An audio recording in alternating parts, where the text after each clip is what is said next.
Welcome to the Independence by Design podcast, where we discuss what it means to be a business owner and ways to get unstuck from the day-to-day so we can design a business that gives us a life of independence.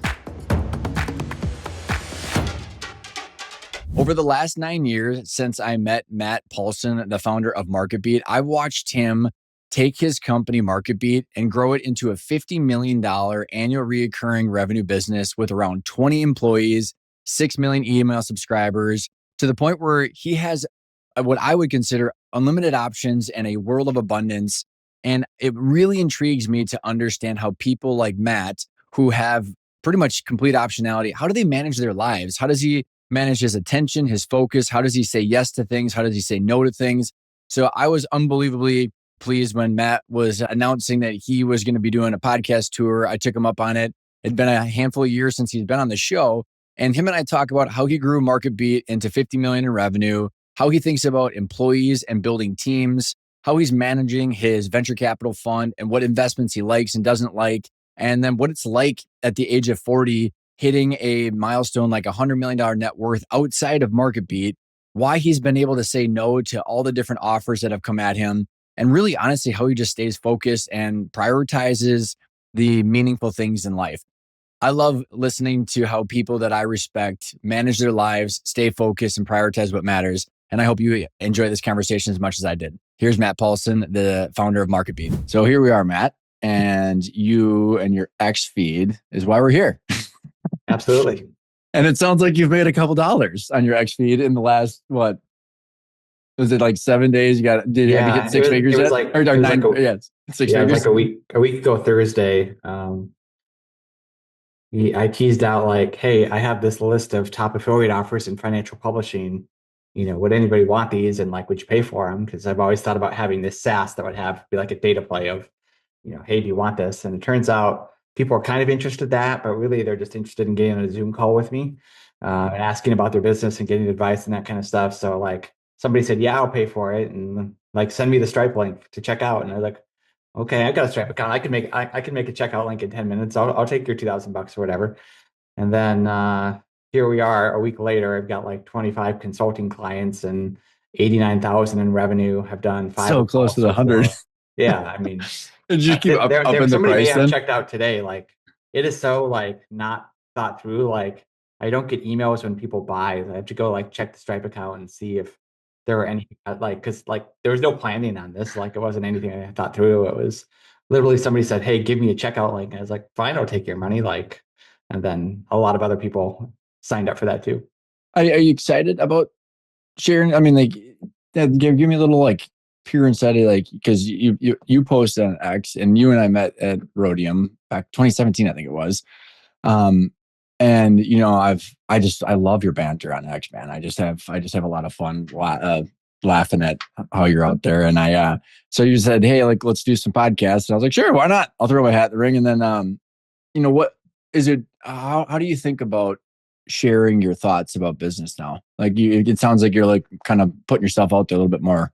Yeah, I'm trying to reboot my personal brand, and not that I ever really stopped, but lately, what has kind of annoyed me in the world is there are a lot of primarily content creators that are, talk about operating media businesses, but they don't actually like operate a media business. And like, I really wanted to come out and be like, hey, I'm the guy that actually does operate the media business, and like, let's talk about it. And the way that that's happening is like this podcast tour, speaking at Matt McGarry's new media summit in February, doing a consulting thing, just really trying to, like, maybe like 10 years ago, I tried this and like had my email marketing demystified book and some other stuff like that. And I never focused on it. So it kind of fell flat. And it's like, now it's like, I actually do have the business results, and like, let's take that, those results, and then try to build a real personal brand based off of it, and then utilize that for a variety of purposes down the line. It's one of the things I've always appreciated about you is this is my own perspective, but like, you have this ability to like just cut through the bullshit of like what other noise is being propagated out online and then just being like, I don't care what you say. Like, this is kind of what I see as the truth, which is what I've always appreciated about you. And I've got a couple questions as it relates to some of the ways you've stayed focused over the years. But like, one of the questions I wanted to start with is, so I gather in your most recent update that you and I are the same age. Just I haven't hit 40 yet, but you've rounded 40. And you and I met, actually I was closer to probably 30 when we were both hanging out. And you've done some crazy stuff, dude, over the last decade. Like, when you look back at the last 10 years, like, what would your 30-year-old have thought about what you've done? And like, what would you consider some of the things that you're most proud of? Yeah. I thought I was a big deal when I was at like 2 million bucks a year. And like now I realize like, oh, now I see why nobody cared back then because lots of people are at 2 million bucks a year. So like the growth has been incredible. Very proud of that. I think a lot of my early 30s, late 20s was just about experimentation, tried a bunch of different things and kind of landed on the one thing that is, really my life's calling, and that is to build and grow MarketBeat to its natural conclusion. Like, don't want to sell the business, don't want to get rid of it. Just want to keep doing this until I can't work anymore. Just build a great life, and then build a great life for the people that work for me. And I'm super happy with that. Um, I do think one, like, I kind of thought like, hey, like you're going to figure the thing out and then you're going to focus on it. But what I've realized about MarketBeat is if you like over optimize it and try to turn the dials too much, like you just end up doing stupid stuff that like actually hurts the business. So I've kind of I've given myself permission to get distracted with things like consulting and being on Mm. X. And then with MarketBeat, I really only focus on kind of the main things and kind of keep myself from doing dumb stuff like that would. How Um, did you figure that out? Like, what are some tangible things that you were like reflecting on to figure that out? so like if we do like a landing page test or anything that would like kind of change the funnel, like I really need a week's worth of data to um, know if it's going to work or not, or like really be an impact. And if you make too many tests and you don't give them like the time to breathe and time to get results, like you make a decision based off not enough data and then you do something dumb. Or you run too many tests at once and then like they interfere with each other and like you just gotta give some of these things time to breathe, time to show the results, look at the results and then make changes based off the results. And like I didn't always do that when I was market beat 8 hours a day every day. And now that I can Mm-hmm. say, okay, I'm going to go do this thing and I'm going to check back on it in a week and just make sure it's going okay. If not, we'll make some adjustments. Super fascinating because quite a few of my questions I had teed up, Matt, are like associated with attention Mm-hmm. and like where we place our attention. Because even back in when I met you, and a lot of my stuff was way more focused on the sale because I was fresh off of the family business sale. And I've inverted that whole thing too. Like, hey, like most of my clients, it's like keeping the business is one of the most profitable assets you could have. Staying focused, but also not screwing things up because you're scratching that itch of new things. What has helped you stay focused over the last 10 years? I mean, like, because you said you experimented a bunch and then you stayed focused. I mean, like, how did you shut off all of the noise that's constantly could be a distraction? Yeah, it's a good question. Thankfully, like people have stopped asking me to start businesses with them. So like, because they realize like, You're focused. Matt's up here, he's really focused on market beat. So like that distraction has gone away. The real distraction is like, here, I live in kind of suburban, a suburban community of 250,000 people, and like to be a $50 million a year business in, Sioux Falls, South Dakota is a pretty big deal. Like I just had lunch with the top candidates for Congress, mayor, governor downstairs in our kind of shared meeting room, and like they were all happy to be there to hang out with me. And it's like, oh, that's kind of weird, but like, okay. So like the distractions are really more on like the community side of like, every nonprofit in town wants you to get involved with their thing. And like, yeah, we're happy Mm-hmm. to do a bunch of that, but like I can't only do that. So it's really just kind of keeping the city at bay. And it's like, guys, like the magic here is that MarketBeat makes a bunch of money. Just like give me the room to like go make a bunch of money, and then I will be happily give all of the donations in the world. But like you guys got to like let me do this and not ask me to come to every dinner, every lunch, every like I just can't do all the things. It's how do you like? because there's always like I was saying, a lot of my questions. I'm very fascinated with attention and time. Matt, I have personally, I've gone so down this rabbit hole, like, because with a lot of the stuff that I've done over the last 10 years, is like a lot of exposure to very successful people and trying to like, I think the internet does a lot of this too, is we see one side of the story, but we don't realize how many trade-offs there are. And like, you even in your about section, all the stuff that you've been published out there is like, you decided to balance family and then you get community. And like, it's this attention, like we can only do so many things. And how do you think about community, family, market beat, your real estate, the angel investing? How do you think about the trade-offs of time? Um, all of my kind of side projects, I try not to cause like to suck up a ton of time. So like with the real estate stuff, like I have an operating partner, a guy named Kevin Tooby, who's fantastic. And like I can think about real estate for 0 hours a week and like it'll be totally fine. On the venture capital side, I have a partner named Tim. He's awesome. I think about that, on the busiest weeks, 5-10 hours. On, a very quiet week, I might not have to think about it too often at all because there just might not be anything to do. Mm-hmm. So I'm very careful about my time. Like I don't like there's so many like evening events that happen in Sioux Falls that I get invited to, and I just don't go to any of them because like kind of want to be at home after 5 p.m. because I've had 7-8 meetings during the day, and Mm-hmm. like I just want to be at home with my wife and kids, and like it's like yeah, it's great that your banquet's happening, and like I'll write a donation to your nonprofit, but like I'm not going to go, and Yeah, just kind of have to kind of be a jerk about it sometimes because like I probably got invited to 20 Christmas parties in Sioux Falls, and I went to like 2 of them just because, like, am I going to be gone 4 nights a week for the months of November and December? Like, no, of course not. right. Just Yeah. I mean, you got family. gotta It, just set those things aside and be okay that you're not everywhere all the time. And nor do you need to be. Like, it's just like you don't need to go to everything. what, where in your journey did you get that peace with yourself that you were okay not having FOMO? Did you ever have FOMO, or did you? Were Yeah, there times that you chased a I lot of that stuff? used to have a ton of FOMO. And then it just kind of became like not possible to like do everything.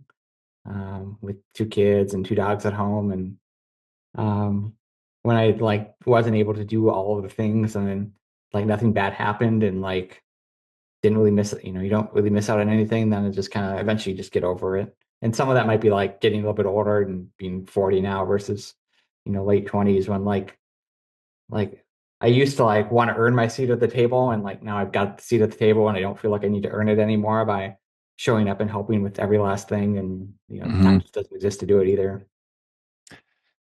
Um, how do you choose what to focus on? Um, like there's the stuff I have to focus on, which is like at MarketBeat, it's like the paid marketing to grow MarketBeat and then the monetization. So like I always pay attention to that. And then beyond that, it's kind of whatever interests me at the time.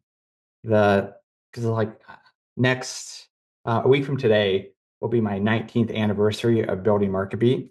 And I know that because my AdSense account has a birth date of December 26th of 2006. That's So, awesome. so I like there's this like continual journey of 19 years of like personal finance blog to investing blog to investing websites to MarketBeat that is like uninterrupted.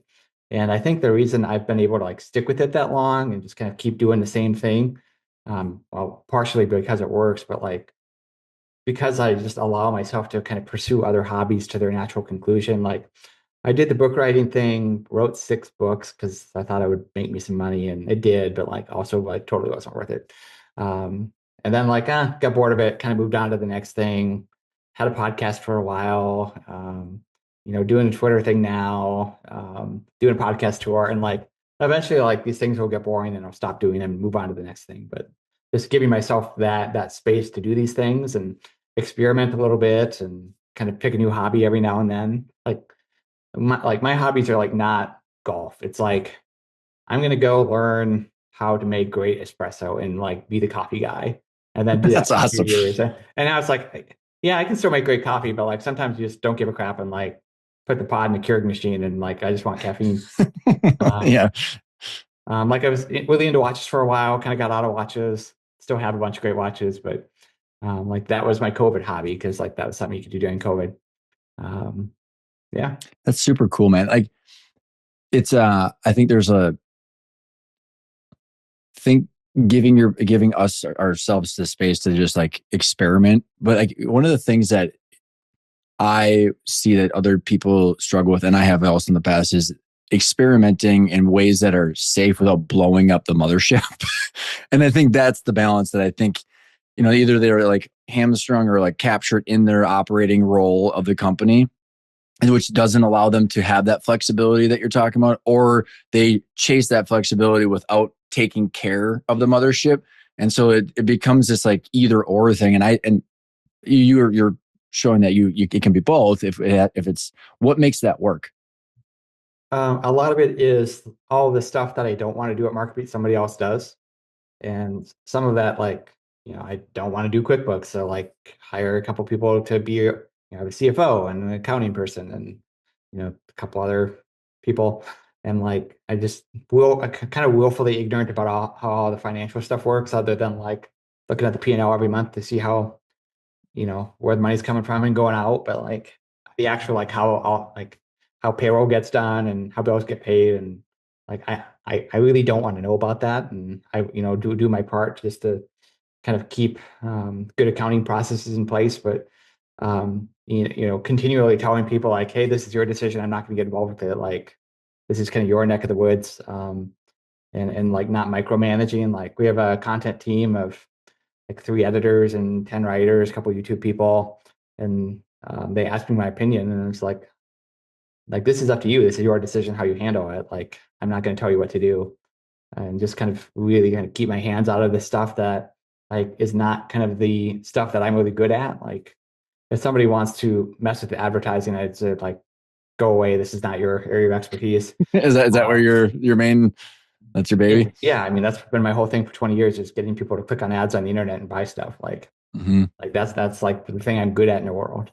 So now it's like, how do we grow MarketBeat's email list, our SMS list, website traffic, kind of our owned audiences, now YouTube channel too, and how do we just get a ton of people there, and how do we get them to click on ads and buy stuff? And Mm-hmm. that's the whole business. And like that's What are what your I'm really thoughts? good at. So that's what I spend my time on.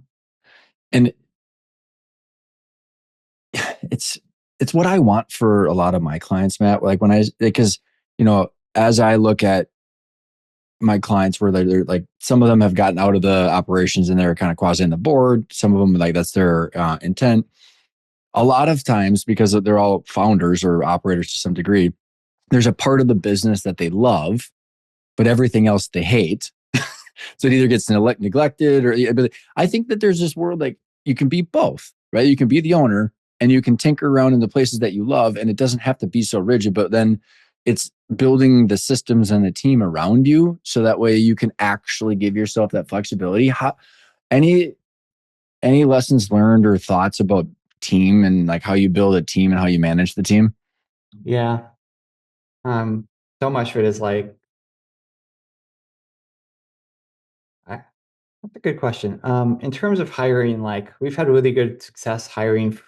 Like when we've tried to go out and hire for like something that nobody does at MarketBeat today, like we've almost always failed at it. Like we didn't have a media buyer. We tried to hire a media buyer. It like didn't work out. Like because we had agencies doing it. Like I didn't know how to do it, and like that didn't work. When we like hire for something that like this one person's too busy, we'll cut their job in half, hire a second person, and like we can train them, like because we know how to do the job. Like that tends to be pretty well.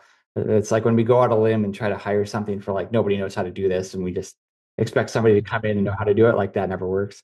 And then like for the senior roles, like just like our senior people are 200-300 a year, and just hiring really good people that like know what they're doing, um, and just kind of take care of stuff like I've got people like I just don't need to worry about it because I know that like if I give them something, it will get done.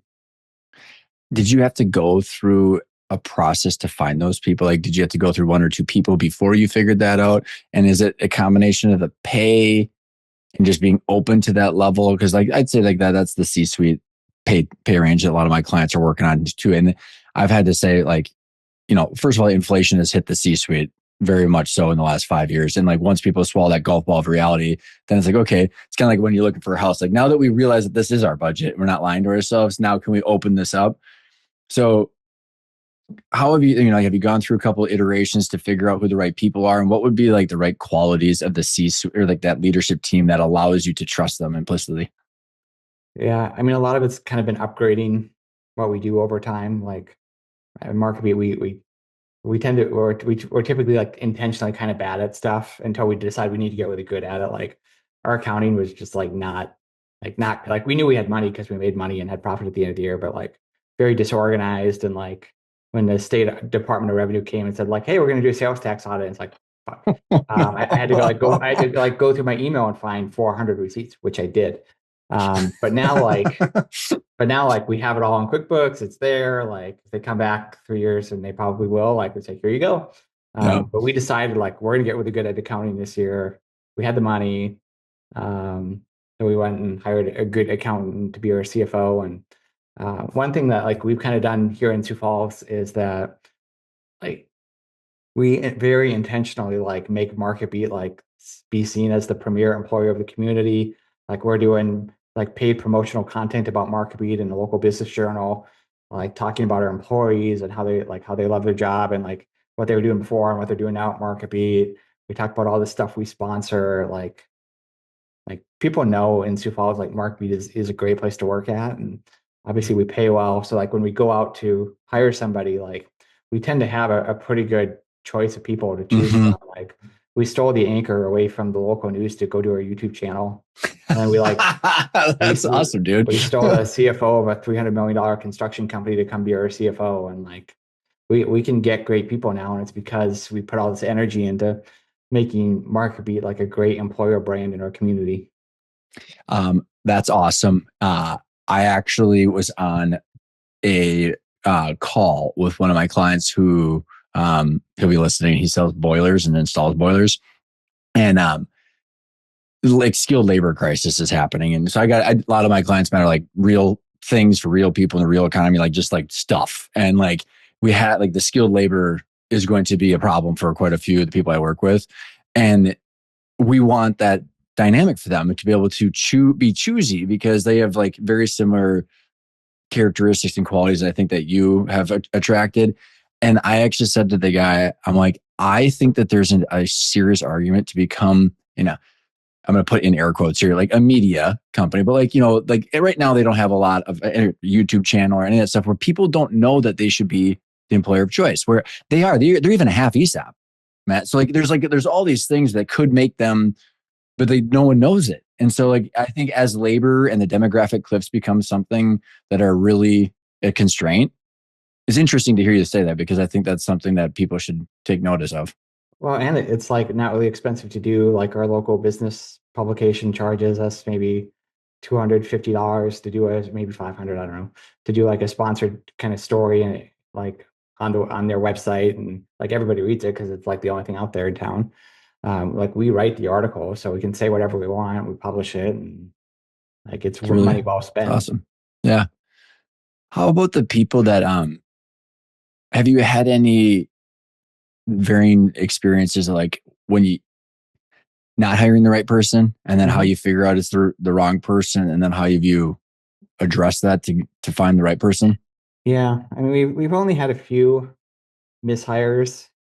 Um, like I think we've had like 4 or 5 people leave ever, and um, really only one person left on their own accord. Um, maybe two, yeah, two left on their own accord. First one was like a gal that I helped her start a business, and then like she made too much money from it, and like okay, go do your thing. Like I'll find somebody else to do customer support. Second was a minority business partner that I had that I was going to let buy up to 10% of MarketBeat, but he had just so many other things going on. MarketBeat was never his priority. So then I ended up having to buy him out. When was Um, that? this was probably 2019. Um, it was a How person I did met from Rhodium. So Oh, really? I don't yeah. know if I ever knew you had a partner. How did that go for you? Like the guy was super smart, really good at marketing and doing online stuff. And I felt like, okay, if I'm ever going to take a partner, I think it's him. Um, but like he still had other stuff going on, and then the other stuff quickly became the priority, and like this is just was not working. And it was the type of thing where we were supposed to provide a ton of value, grow the company, and that's how we'd earn his equity, but then like the value never really came. Yep. So it's like, all right, we need to wrap this up, and it was expensive to wrap it up, but we did. And Yeah, amen. That's a very elegant way of putting partnership yeah, disputes. I how did you guys, was there any, and we don't have to get too much into it if you don't want to, but I'm just curious, because I've also facilitated a lot of internal buyouts and phantom equity, and there's this understanding of what creates value and how valuations work that become, I believe that like that is one of the biggest gaping holes where like if you and I are going to trade value, whether it's this phone or whatever, I think, my example is like if we're arguing over Android versus iPhone, it's very difficult for us to argue about that if you think that this is worth $100,000 and I think it's worth $10. And so it's like I just have found that the valuation education becomes one of the biggest issues on the trading. I don't know if have you any experiences on that with all the ventures that you have? Yeah. Thankfully, in my deal with my minority partner, like it was all spelled out, and like I made sure like I had the right to get rid of him, and like at what price I would get rid of him for. So thankfully, I thought about that ahead of time and was able to deal with that. On kind of the venture capital side of things, I've got a firm called Homegrown Capital. We've got about 40 million under management, so not big by any means, but big enough. And you do find like a lot of kind of first time founders that have never raised money, never done a deal before, just have very inflated expectations about what their company is worth. And like I think they just hear a number and get it stuck in their head. But like even with venture stuff and tech startups, like there are actual like metrics you look at to determine what a company is worth. It's not all just blue sky and picking a number out of the air. It's based off, your revenue and your growth and your retention and kind of all that stuff. Yeah, it's been wild to me, Matt. I mean, because I'm curious because like as you look at MarketBeat as an asset, as you look at your commercial real estate and your real estate portfolio versus the VC, you're playing in different asset classes that have different valuation metrics and stuff like that. And I have like in the middle market, call it like privately held business where they're cash flowing assets. Like I don't play in the VC space. I'm the first to admit that. Like, I mean, it's an idea that there's going to be a monetization event at some point, but like for me, it's normalized EBITDA, the multiple or discounted cash flow distributions. And like, I cannot believe how few people understand how valuations work. It's truly fascinating to me because then like everybody just wakes up doing stuff, Mhm. not knowing where to spend their time. Well, and like people get a number in their heads and like just think my business has to be worth that because that's what I think it's worth. And it's like hate to break it to you, like this is not the first business of your kind that's ever been sold, and like there are benchmarks for this stuff, and like people don't want to hear that. How do you think about valuations with homegrown? Like what's the Yeah. investment thesis? What are you guys looking for? hmm So we just raised or on December 31st we'll close our second fund. We raised like 22 million bucks for it. But we're kind of playing in that seed to Series A space, kind of middle of the country companies. So like typically the stuff that is, stuff Minneapolis, Chicago, Des Moines, Omaha, Fargo, Sioux Falls kind of based. Um, where that's kind of really where we're looking because like I know Andreessen Horowitz is not playing in Sioux Falls, South Dakota, so I don't have to compete with them here, thankfully. But we look at what's your revenue this year, what's your revenue last year. We really like to see strong growth and like it's like companies at 4 million, today, but they were at 3.5 last year and three the year before. Like the growth isn't there. It's not like a venture scalable company. You really want to see like at least 50% year-over-year growth, maybe 100%. You really want to see good retention, like customers that were with you a year ago, are they still there? What percentage of them are? Have they increased their spend? Have they lowered their spend? And then, what's revenue today? What does the sales cycle look like? And, everybody will have these great forecasts about how their revenue are going to go up. And of course, it's all BS and none of it ever happens. So you If really kind you of invest, it'll then guarantee it to go up, right?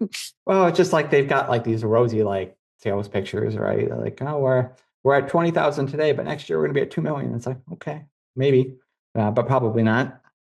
So it's just you What type of gotta, businesses are you looking at? Like what industries and how um, many pitches have you been going through? yeah. So we have 15 maybe 16 portfolio companies now, between fund one and fund two. It's all technology based. So we have some ag tech businesses.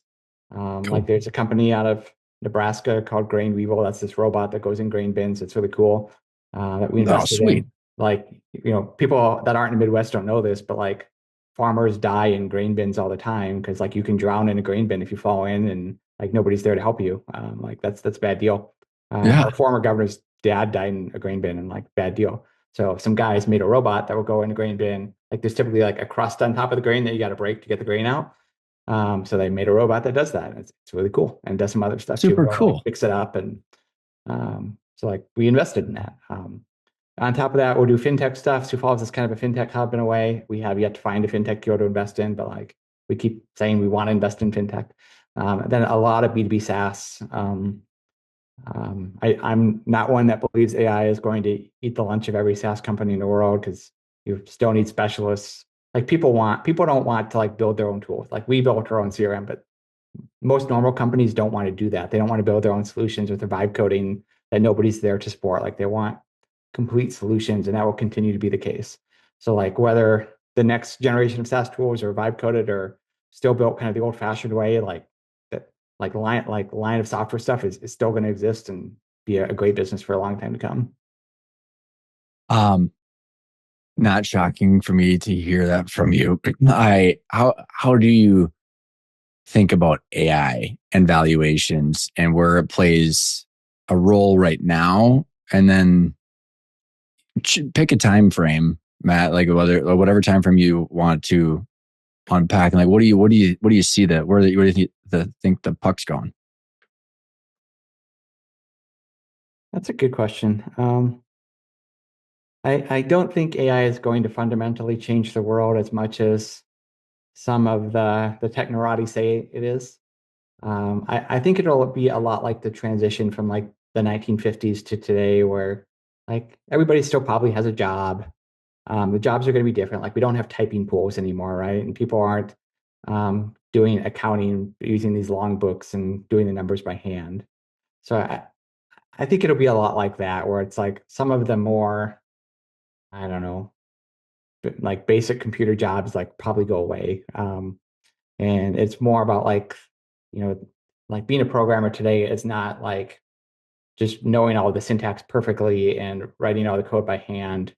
Just like, 75 years ago, it was all writing assembly, machine code kind of line by line. And then like we moved to these interpreted languages like C, C sharp, whatever, that made it easier. And now like you don't even need to know the syntax. You just need to be able to tell Claude Code what to do, and then it'll write the syntax for you. And like this stuff will get easier, and it will allow more people to do it, and it'll allow people who know what they're doing to do more. Uh, but I don't think it's going to fundamentally upend society, like probably at all.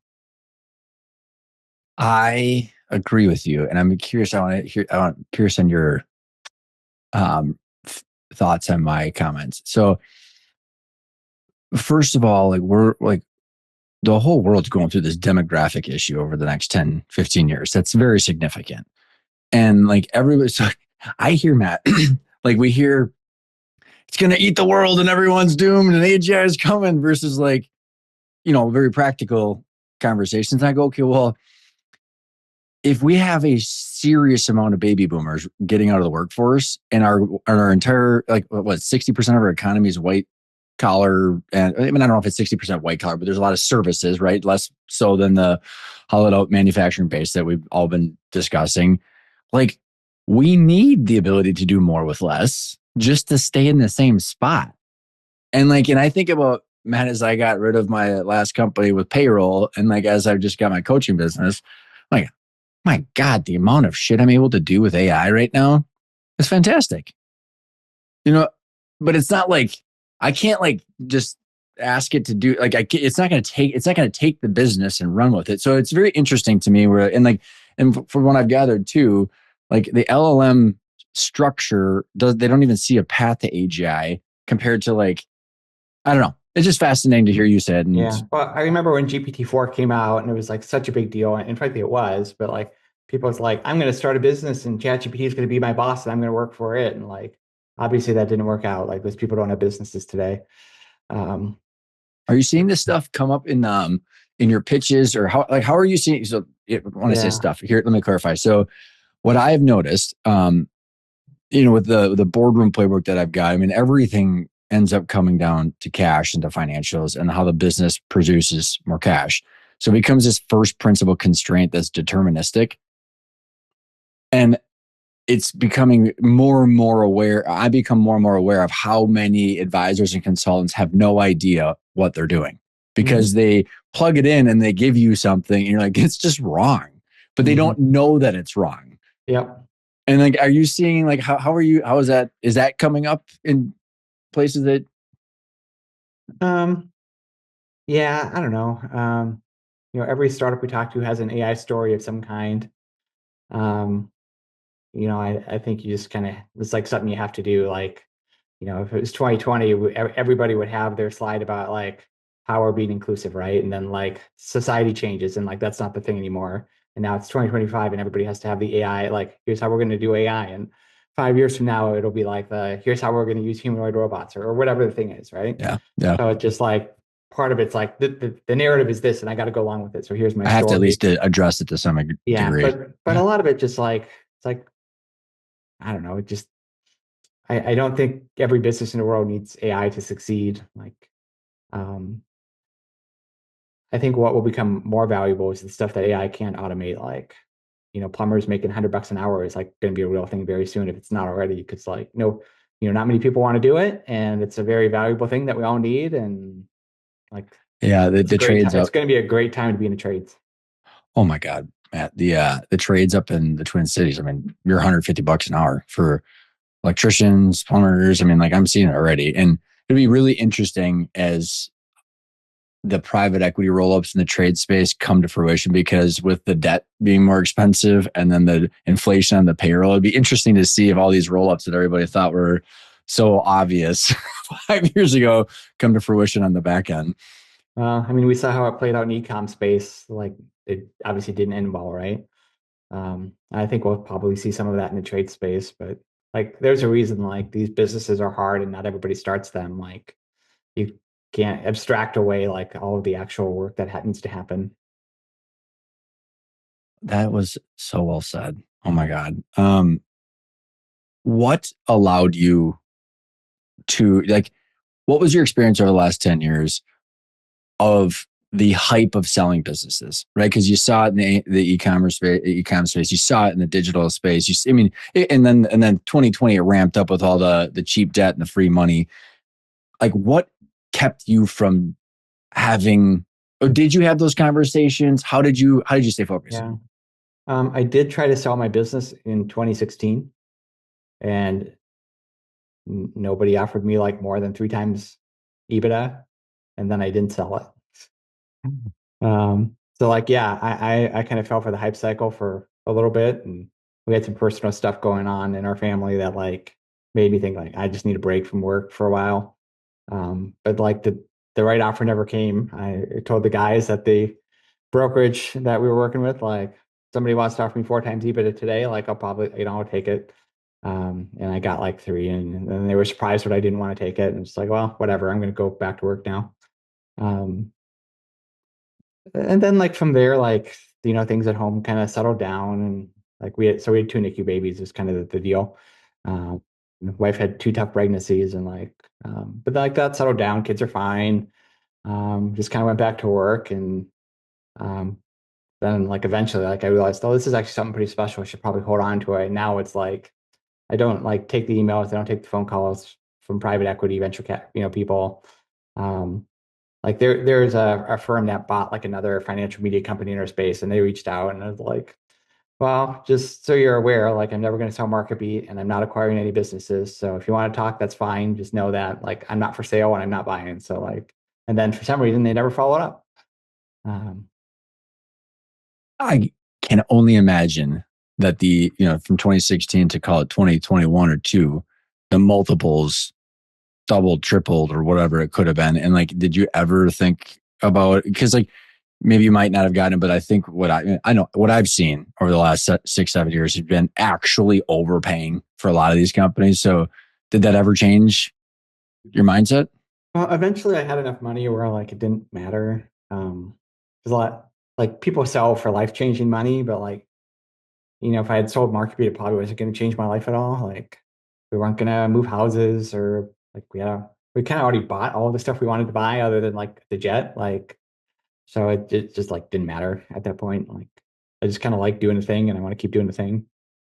The other thing that I've noticed in town here, I've got some friends who have kind of built businesses to say mid seven figures up to 8 figures, even one 9 figures, who have sold their businesses, all kind of guys my age.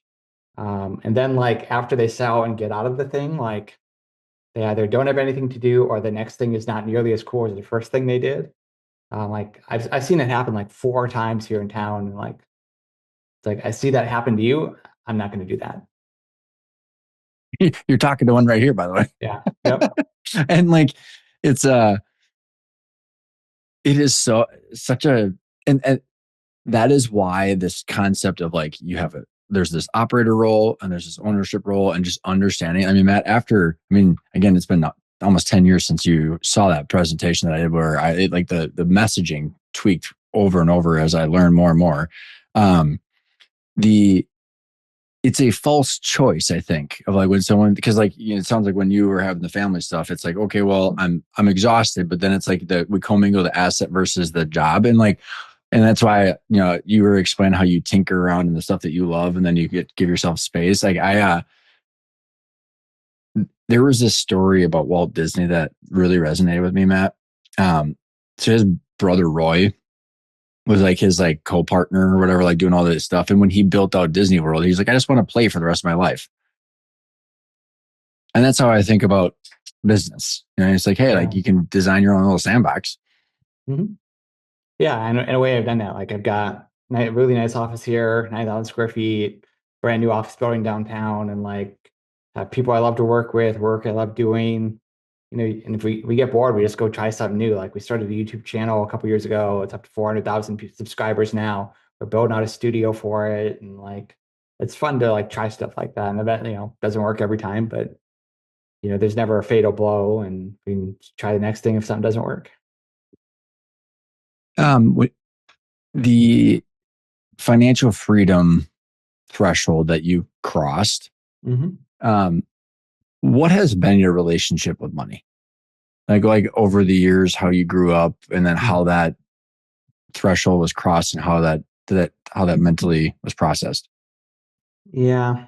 So we grew up lower middle class. We had a home was very nice. Our new parents had blue collar jobs. Dad was a police officer. Mom was a school librarian. Um, I had to work my way through college. So like I kind of went from a place of like having no money to like barely having any money. Didn't really know how money worked. Couldn't hold on to it in high school. Then like finally figured it out in college. Then kind of by the end of college, like I had a nice paying job, made like 60 grand a year doing web design, and then had my business on the side making also 60 grand. So fresh out of school, I was making 6 figures and um, I'd like, I just like, I was kind of a Dave Ramsey guy for a while. So I just kind of felt like I need to be tight, need to hold on to this, need to max out my 401k IRA. And I really stuck with that for probably about 5 years after college.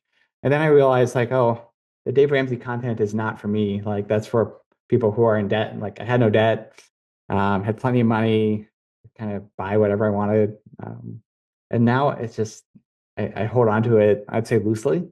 Um, like I gave away $10,000 of coffee this morning for a political candidate and like didn't think too much about it. Um, and give away a lot to charity. Like, wife wants whatever, like go for it. Like it's fine. And it's like it's weird to be in a place where you've got like so much money you can just kind of spend money and not worry about it like ever. Um, so now I'm kind of think like generationally, how do I like not screw this up of like I've got a son who's 13 and he's like for every 13-year-old in the world. And then I have a special needs daughter and I'm just trying to figure out, okay, how do I take care of my daughter and just like not screw up my son and like because I have friends who have kind of adult kids now that also have like they have money and then their kids who grew up having money and like the kids are in their 20s and don't really work and like I don't want that for my kids.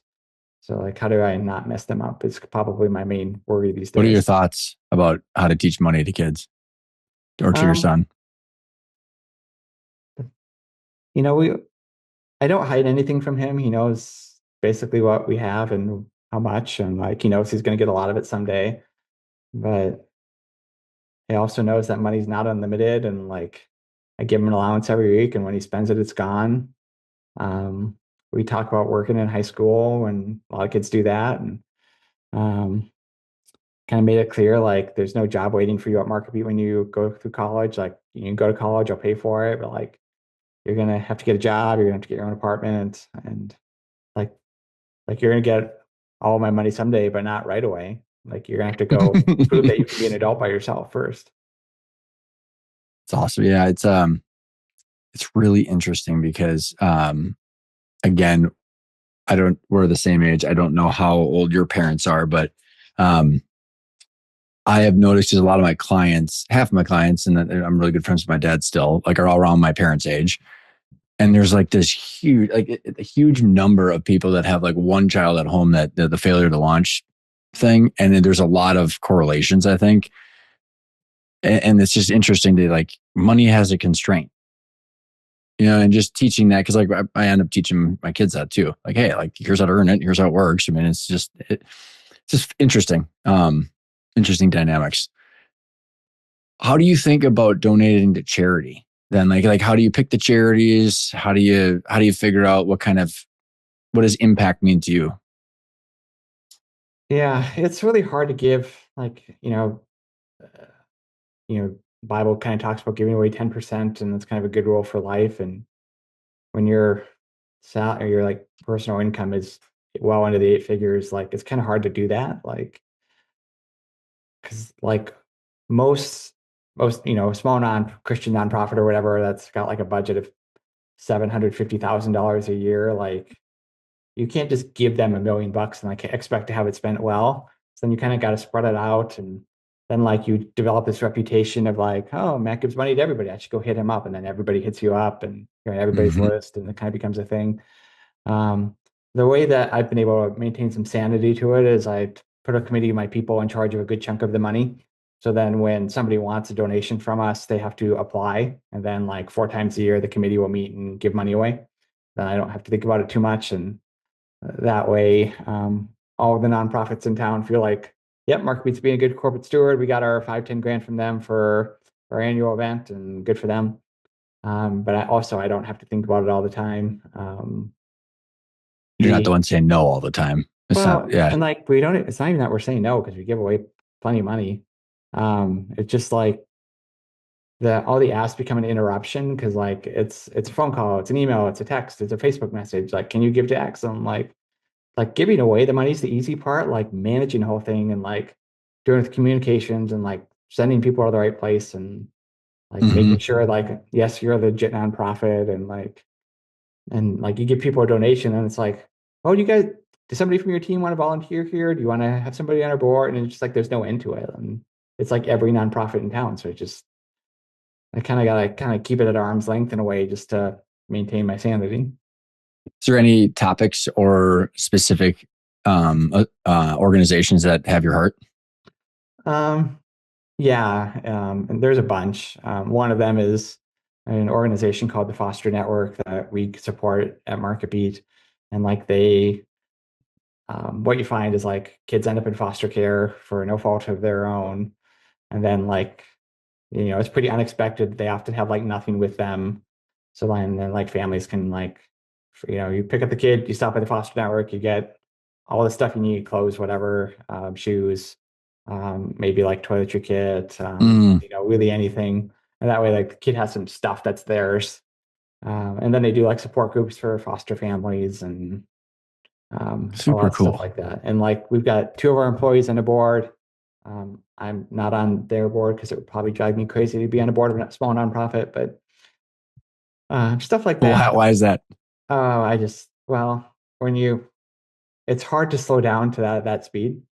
Because when you're operating a $50 million your business, it's bang, bang, bang, bang, bang, thing to thing to thing to thing, and like there's no stopping, and like you just can't slow down to that speed successfully. Like that's why I've really struggled to be like a church leader. Like, because like you're trying to run an organization with often a bunch of blue collar people and like do good things, and it's just you really struggle to like work on something you might do in business in a week like might take 18 months at a church, and like you end up running over people by like trying to operate at business speed in a church. And so like I've had to learn that about me and like the things that I should like spend my personal time on versus like it's fine if my wife Karina is on a school PTO, like perfect for her, like operates at the speed she's comfortable with, but like I would probably go in there and run over people, and like I should have nothing to do with it other than like sponsoring the annual fun run at school.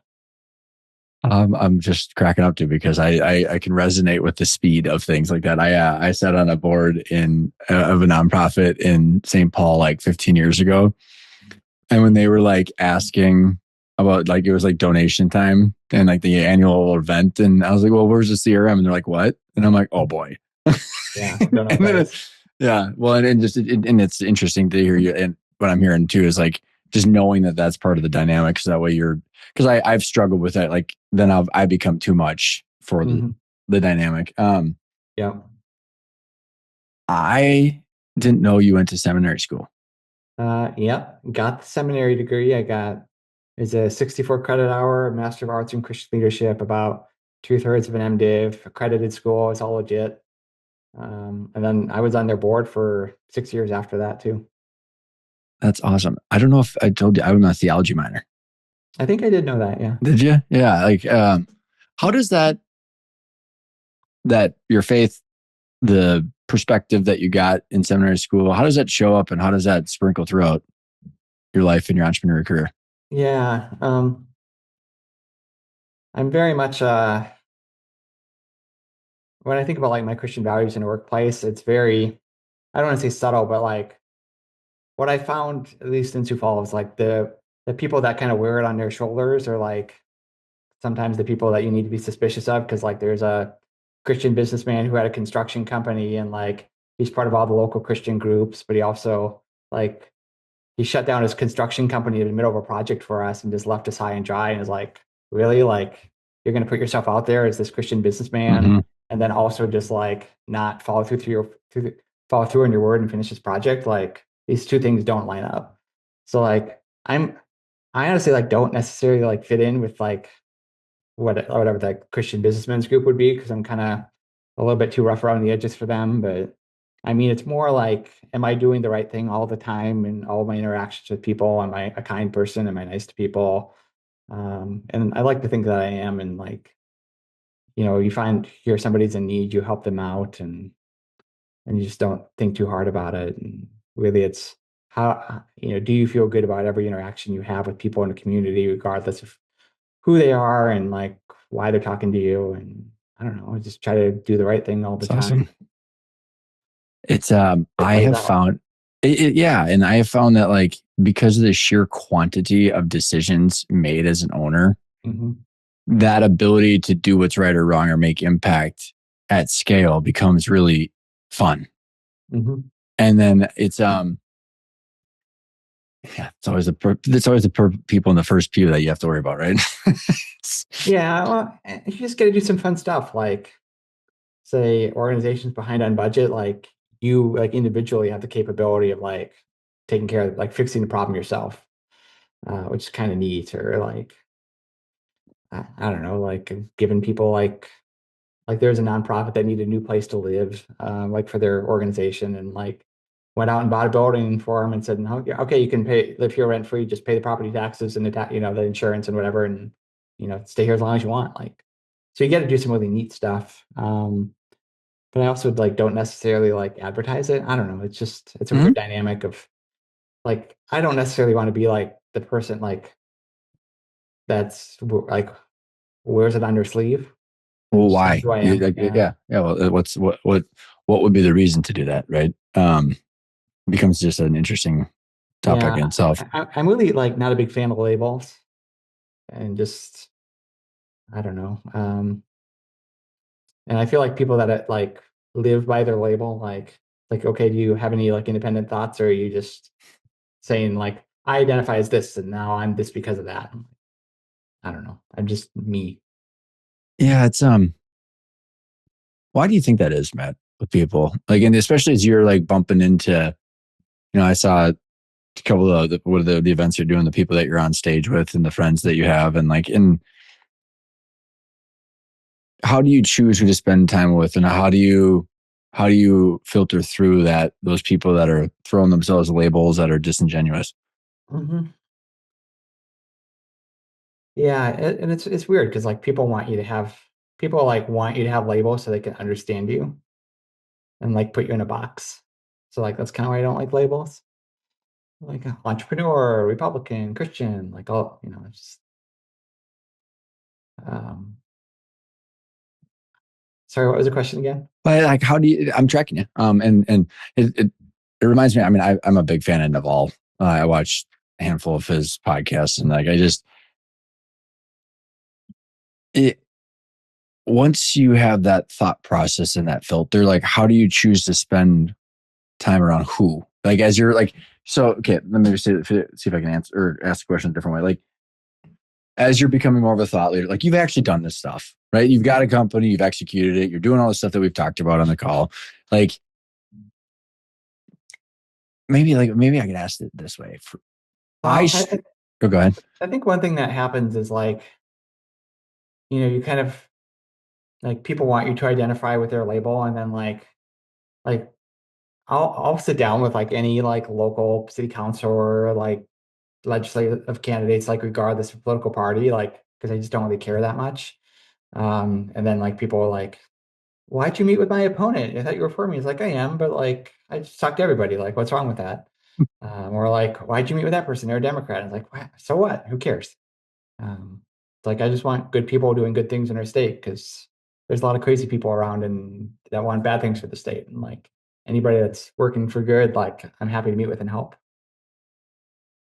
How do you have that filter in the business community as you're choosing events and different people to hang around with Mhm. that are also thought leaders? And like, do you see like is the labeling and like the aggressive? I don't even know what the words are. Like what is necessary to get attention online? Mhm. It becomes like this paradox of like I don't want to be Yeah. like that, but this is like, and that's why I think it's so interesting that you sent out something on X, and next thing you know, you got 100 grand in consulting fees, and Yeah. you're just being you, which is so refreshing, dude. Versus like Yeah. the intensity that other people place in kind of just clickbait Yeah. stuff. I mean, there's kind of like the whole like Nick Huber pissing people off just to get reach kind of thing that he did for a while. And like, I'm never going to do that. But then there's like that's kind of the obvious, like I'm going to rage bait and just get all this engagement on Twitter. And what you learn is like, yeah, that's great for views and clicks, but it doesn't necessarily lead to like purchases and like transactions because like he put out a book and I'm pretty sure like nobody bought it. Because like just because people are watching, but maybe they're just watching like the dumpster fire happen, not like because they like Yeah. it. Yeah. But then like also you see like people that are like pure content creators and like want you to think they're this business expert and really they're just like a content creator. So it's like I don't really like that either. It's just Mm-hmm. I like what I love are like people who are like clearly operators and then every now and then they come up like from their business to like go do media. Like there's Mm-hmm. the operators podcast. There's a bunch of ecom people that like these people like that are on the podcast like actually run the brands. They're like the Mm-hmm. CEOs and like I love stuff like that because it's like their opinions and thoughts are like formed from like their actual work and not just kind of trying to create content. Theory. Yeah. Yeah. And that's I appreciate how you said that because that's I have had to go through own personal because like I totally subscribe to that thought process, and I get frustrated. It probably more so, probably like I've gotten better at it, but like unhealthily frustrated with all the people that are out there because like I can like when we're in the trenches, it either works or it doesn't. Hmm. You know what I mean? And like you can't theorize something into actual like revenue or income.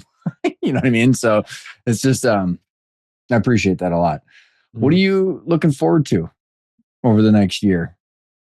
I was just looking at my goals list for next year. I know WWE is going to be at US Bank Stadium and for SummerSlam. That's going to be a lot of fun. That's awesome. Um, Let me look at my goals list for next year. Where is that goals? When do you do your goal setting? Usually December, kind of have the list. What I've found is like in recent years, I have fewer and fewer goals. It's because like they're kind of doing the stuff I like to do. Like one of our big business goals for next year is to grow our YouTube channel to 1 million subscribers, build out a studio, hire a full-time editor. So like that's a business goal. Um, I want to take my kids out to the hills in a cabin for a long weekend. Stuff like you really got to plan, otherwise it won't happen. Got to finish my second trust for estate planning. Like that's going to be some work to do. Um, I'll hit a pretty important net worth milestone at the end of next year, which will be 100 million outside of MarketBeat, which would be great. So that's a That's awesome, goal. dude. Yeah, I want to pay off my plane next year, stuff like that. Um, I mean, I don't have like these huge like lifetime goals anymore because I've kind of done most of the things I wanted to do. I just kind of want to have fun with my family and do some good work and play with the things I want to play with, and so be it. That's awesome, dude. It's I've always appreciated your balance and your perspective because I've the thing that I've been wrestling with over the years is like, how do I quit trying to over engineer the future and just play? Like we're in this meat suit, you know what I mean? Like we're here for the experience and like, how do we just play? And Mhm. it seems like you're having a lot of fun playing and with the right intentions. And like, if that's the kind of the main point of what we're doing here, it Well, seems like a good way to do it. I think people sacrifice too much for these like big long-term goals that may never come. Like, I think the good old days are today. Like, these are the good old days. Like, 10 years from now, I'm going to remember the day that I was on Ryan's podcast and had the I hope, beautiful man. lunch and had coffee with a friend in the morning. And like I'll look back at that and like that was the good old days. And like that's today. Like today are the good old days. Like we're not you like when I was in college, like I sacrificed way too much for my future. Like I didn't spend any money, didn't have any fun. And now I look back and realize like there was going to be plenty of money. Like I didn't have to sacrifice so much. Like there is something to be said like to live for today and like not to worry too much about the future. Ah, that's so good. And I think how that applies to probably quite a few people that are listening in is this letting go of Mhm. the operations. And like, because part of that, or what you just said, what I've gone through this personal journey of like in the process of letting go, and this, like, I've been reading Alan Watts and a bunch of other, spiritual stuff, like letting go, but being like, but then like passively participating. I don't know if that's like the word, but like, Mhm. you're not totally sitting off in the corner doing nothing, but like you're Mhm. passively participating, not trying to over engineer it. And I Mhm. watch that like with the people that I'm working with, it's like every, most, I'm trying to think, most of the people I'm working with, Mhm. everything that they want is right in front of them. Mhm. And it's just about kind of reframing, reorienting, letting go of some things, kind of shuffling things around. I mean, it's really cool what you just said. Yeah. I just think like the coolest things that happen in your life are like not stuff that you could really plan. They're just like the right opportunities show up.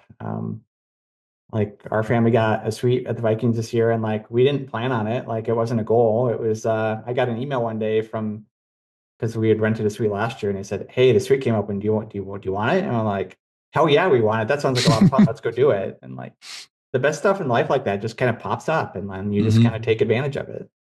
And you've got the margins in your life because you organize the margins to be able to say yes to that. Yeah. Thankfully, life is kind of dynamically set up where like, yeah, the money's there, but also like the time is there too, where like, Right. I don't really work on weekends and outside of like maybe a couple hours before my kids get up on Saturday and like, we can be gone an entire Saturday and nothing bad happens. How long can you take? How long could you not be making decisions in MarketBeat? Um, at least a month, Okay.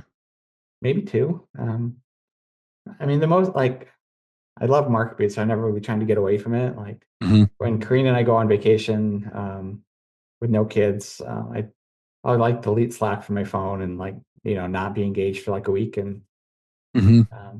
it's like nothing bad happens. The team can take care of it. They know what they're doing. Um, would would MarketBeat start to suffer after a while? Yeah, probably. But like, a few days here and there or a week off or a couple of weeks off, like it would be totally fine.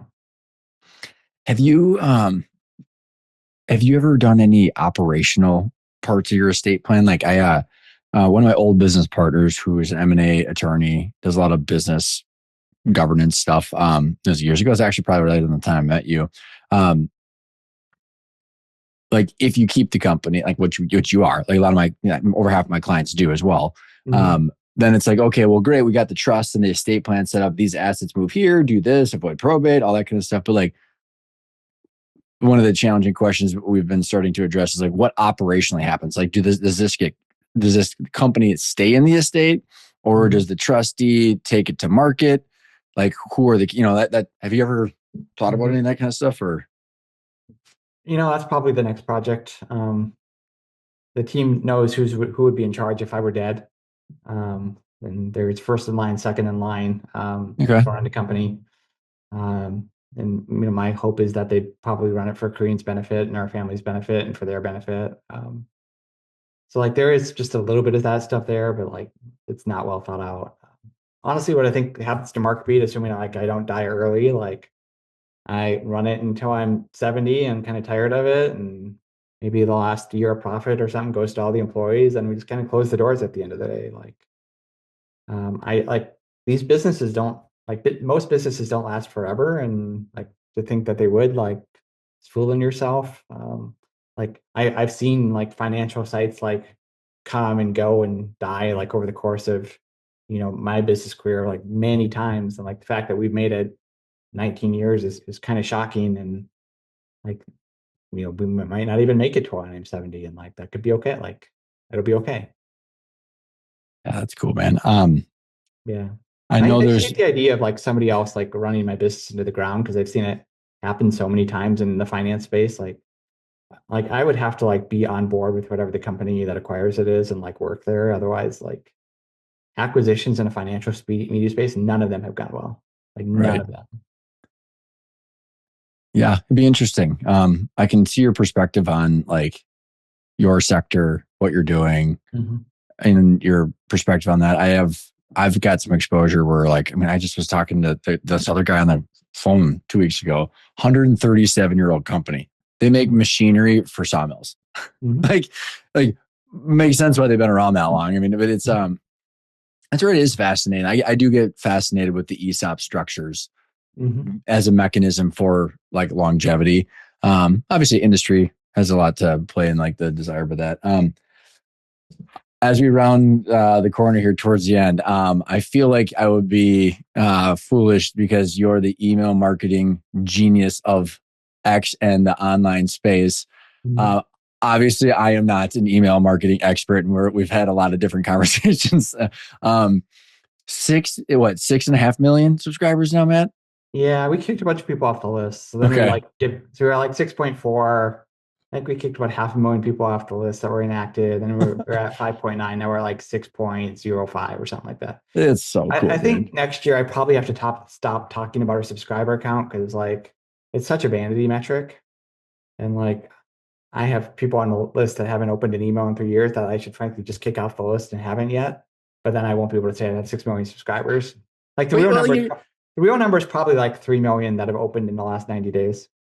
okay? Because I thought I saw either some post or somewhere where it was like you have a pretty solid, intense, or a pretty solid engagement, right? So this Mhm. is like, and I don't know what most people's vanity metrics are on their emails or whatever, but like I mean, like you have a lot of engagement, right? I mean, from what I've gathered, was it like 60% or something like that, or I don't know how Open you were rates are measuring. typically so we try to hit like 40% as our open rate, and we'll turn the dials up or down. Like if our open rate gets too high at 50%, we'll cut back our sunset window and email people that haven't opened, maybe go from 30 days to 40 days or something like that.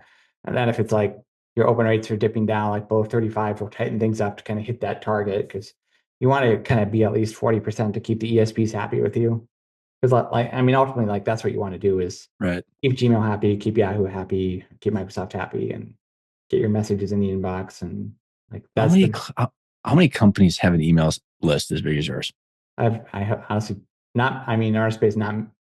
I don't know. But Can't be I mean, many, clearly, dude. like Yahoo Finance has more than 6 million. Sure. But beyond that, like I don't know. I haven't heard I of wonder how anybody. many companies just in general, dude. Like honestly, Yeah. I mean, like you're talking. I mean, obviously it's probably global and everything. I don't know, but like like you just back of the napkin math. You're talking what is that 2% of the country? This is an interesting way Yeah. to think. I yeah. If I'm best in the world at anything, it might be like email list management and building. Like I'm um yeah, pretty good at it these days. the what are some like the core things that you do that might be contrarian to everybody else that keep that true? Um, I think we have a much better handle on data than about anybody, and like to the point where we built our own tools, do our own tracking to know, like, say all of the leads from Meta during the month of November, we paid X dollars and made Y dollars back. So we can tell if any given advertising channel is working well or not, like, and can make adjustments accordingly. Like nobody else really has that in our space that I'm aware of at the level we do. Like that's kind of a unique thing. We do optimization by email service provider, and like maybe, Hotmail is doing great. So you've got one sunset window for Hotmail, and then maybe Yahoo's suffering. So then you have a different one for Yahoo. So we treat all of the ESPs differently and like give them the stuff they want. Like Gmail is actually like the most liberal as to what they allow. So you send more email to Gmail, you send less email to Microsoft, less email to Apple. Apple open rates are BS, so you don't really count them. You only count like Mm-hmm.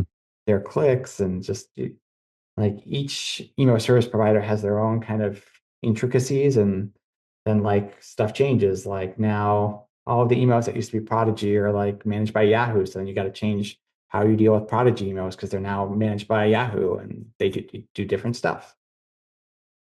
How about on the content communication side of like building relationships with the person that's subscribed?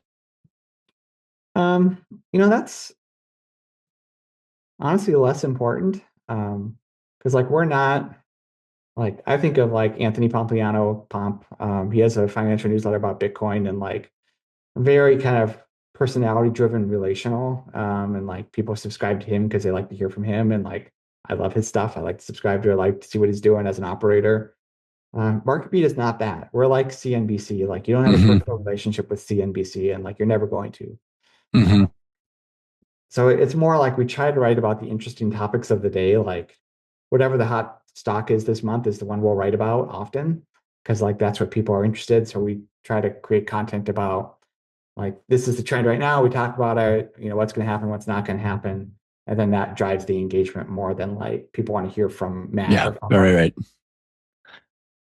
It's awesome, man. I just Mhm. it's been so fun to watch you. And it was I just think back 2017 when I met you, it was just good group of people. Yeah, man.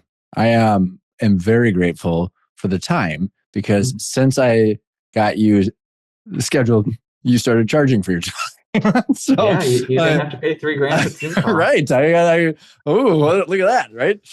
No, but Um, I mean, you're like, this is good for me because I'm trying to reboot my personal brand in a way. And then I'm also going to take all of the interviews that I do and use them to train like the AI version of me because like I need some new content for the AI version of me. So it's not just all the old stuff. I So actually asked your AI version of you, what question should I ask Matt? Because I was like going around, yeah, scraping a bunch of stuff. But yeah, I'm happy to send you the raw file, yeah. the Well, the transcript. cool thing about Delphi is you can just like give it YouTube videos and it will suck them in and read the transcript and train its model on it. Yeah, that's awesome. Mhm. Um, I appreciate your time, man. This has been Yeah. so fun. I appreciate you. Thanks for having me. We'll have to meet up in Minneapolis at some point. I'm here when you fly in. I will put your website on the show notes. Um, I'll keep you posted when it comes out. Thanks so Yeah. much. Appreciate it. Yeah. Happy to be here.